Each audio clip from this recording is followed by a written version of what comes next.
At the start of the year always, you try to go up what you call the eastern ground, which was 6.5 hours from Looe Eddystone, up south of east of Stone. Yeah. But that was the time then that you're quite liable to be blown out of water sometimes, because the weather, you know, early in the year, March, the weather would come on quick, like, you know. Yeah. And quite often we've had what you call a proper washing, like, you know, water coming over everywhere. Couldn't do nothing on deck. And I had to just lay and wait for it to moderate, and then you could pick up your end and start to haul your bolter again. It would take you 2 hours to shoot your bolter.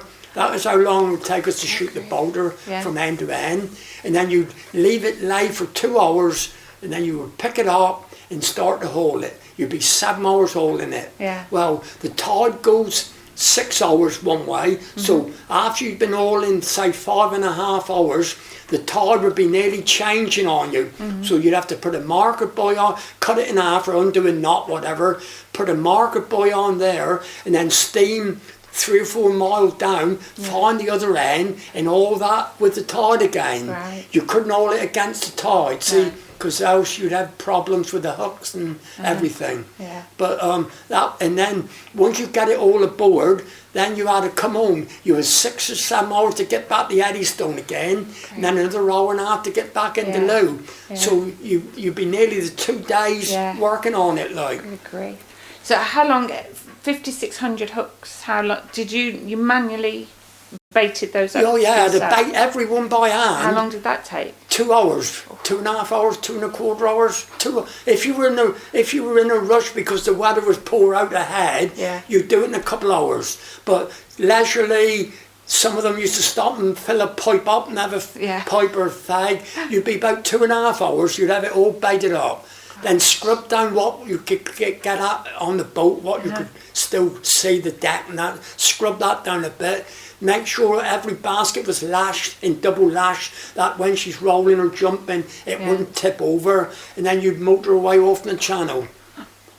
6.5 hours, 5 hours, 5.5, anywhere around that distance.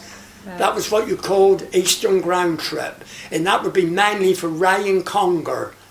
But then as the year came on a bit, when it got to March and April, the turbot would arrive. And that's when you started catching turbot.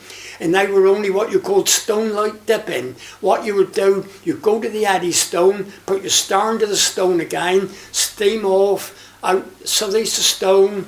And when you'd lose the Eddystone standing on the deck, you would get on top of the wheelhouse then, and you could still see the Eddystone light.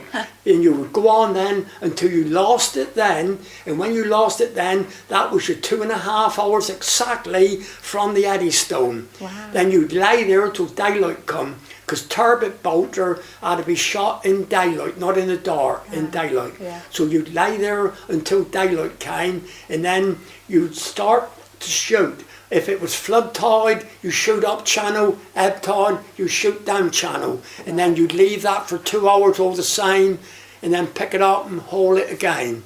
When you bring the turbot aboard the boat, you put them down in the fish box down below. You had to make sure that the dark part of them was down on the boards and not the white part, because if they flip and turn over, they would be ruined, because the white part would all turn to blood. They'd all go red, and then nobody wouldn't buy them. So when you had the first few turbot, you'd let them sort of nearly die on you, like, you know, go a bit lazy, and then you'd put them down then and lay them with their backs down, and then the other ones could go however you like on top of there. So long as you had the first big layer down in the box, in the fish box, back down, you were all right. You might catch a few white in, and that would be about all. To be mainly turbot, like, you know, that was what we were after then. All the hooks were 6 feet apart, so that'll give you an idea of how long a length was long. 5,600 hooks, all 6 feet apart. You had a little capstan on the deck called a motor ginny.